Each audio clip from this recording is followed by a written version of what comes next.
problem on this one is it's a really full hit, and I can't put too much bottom on it, and I'm already jacked up off that rail. It's going to make it a little bit difficult to spin off this rail, come back to this rail, and get this position on the 2-ball, which is right here. And that'll leave me a great opportunity to get back on this 3-ball. But don't forget, I have to get from the 3 to the 4, which is over here. So I'm going to have to get the cue ball in a position over on this rail over here. This is being shot with right hand English to spin off that first rail and come back between that 6 and that 8. And as you can see, I hit that second rail a little bit too hard, and I got out of line, and now I'm left with a really tough cut on the 2. The good news is I have a large margin of error, and the natural angle off the 2 brings me right up on that 3-ball. So take the English out of the equation, and it will take any deflection out of the equation, and you can concentrate on just making this 2-ball and not worrying too much about where the cue ball is going. So just center ball on this shot and just focus on making this really tough cut.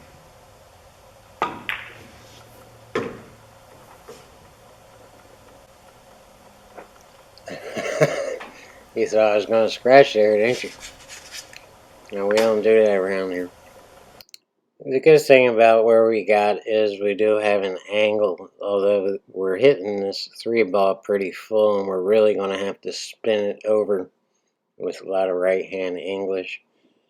So take note when the cue ball hits that bottom rail that the angle is greatly increased to the right hand side of the table for a shot on the 4. Now, I can't plan the 5-ball shot until I know exactly where I'm going to get on the 4. And although I'm shooting for straight in on the 4, the odds of doing that are pretty low, and we're not perfect beings. We're not robots, we're human. And getting perfect, well, I guess it should be part of your goal. You shouldn't expect to get perfect. If I get straight in on the 4, I can just draw back 1.5 feet and be right in on that 5.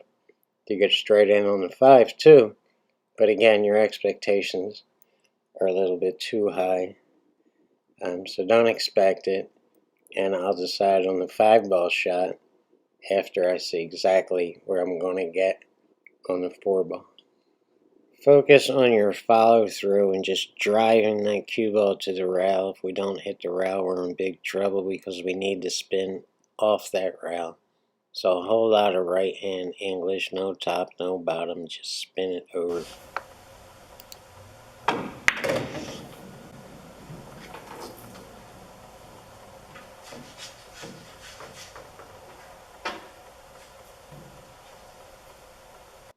Alright, I got a little bit of an angle. I'm a little bit too close to that rail, and I'm not straight in. And here's another example where the concept of trying to be perfect is just eliminated. I could get right in back of the 5-ball from here, right to this pinpoint position right here. The problem is if I come up just an inch short or an inch long, I'm going to be in big trouble getting from the 5 to the 6.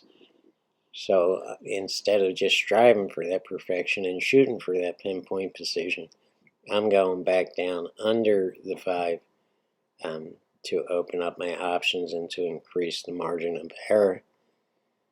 This way I'll have both the corner pocket and the side pocket depending on where I get on the 5-ball.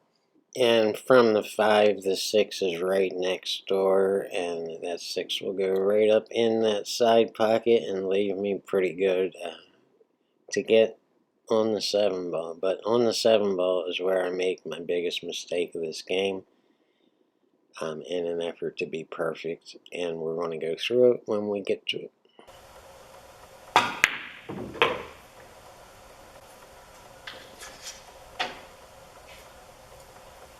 Actually, it's the 6 ball where I make my biggest mistake and just get bad on the 7 ball. But there are other ways I could have shot the 7 ball from where I got, and I just didn't do it the right way. I made the wrong choice, and you'll see exactly what I'm talking about when we get to it.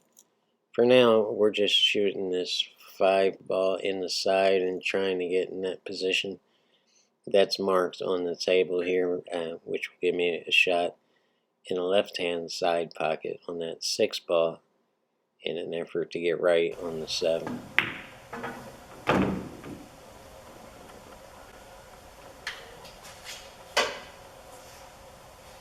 After watching this 6 ball shot, you'll probably ask why I didn't play to bring it closer down table and closer to that 7 ball. But that's the distance from the 7 ball is really not the problem. The problem is I shot it a little bit too hard and overstroked it and came up a little bit on the right hand side of that box when I should have kind of just focused on the middle of that box and just kind of rolling the 6 ball into the pocket and just bouncing a little bit lighter off that left hand rail. That would have gave me the perfect angle to play the 7 on the line for the 8, and I'll explain that after we shoot the 8.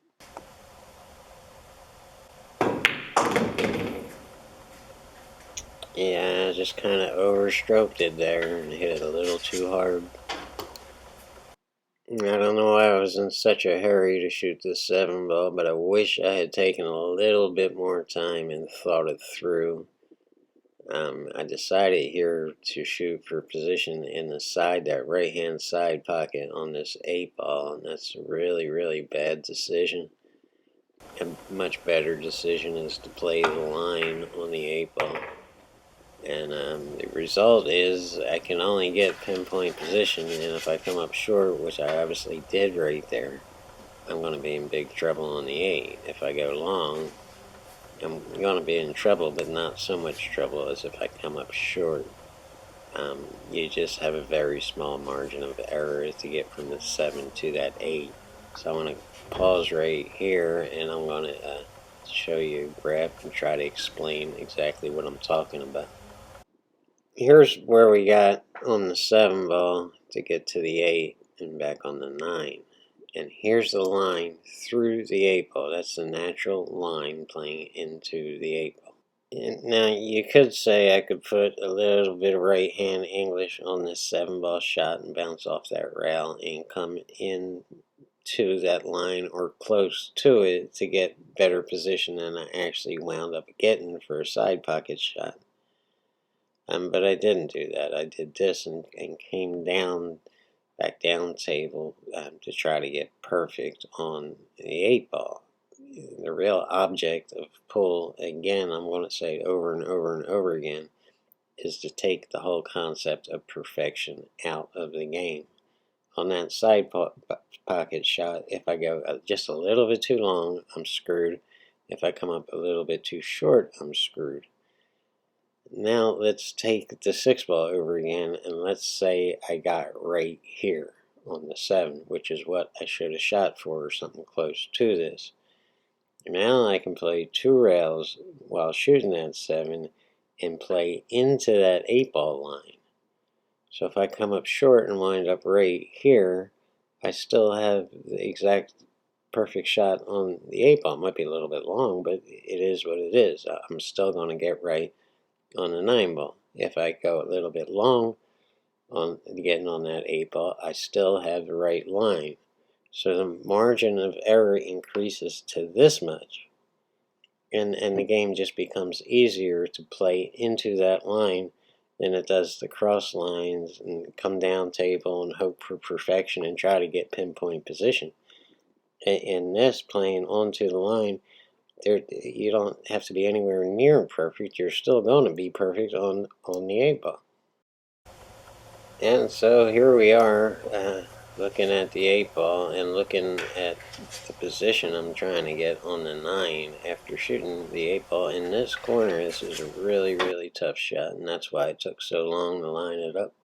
And making matters even worse is I have to kind of let go control voidy and go 3 rails back up in line or close to being in line for this 9 ball, which is also not easy.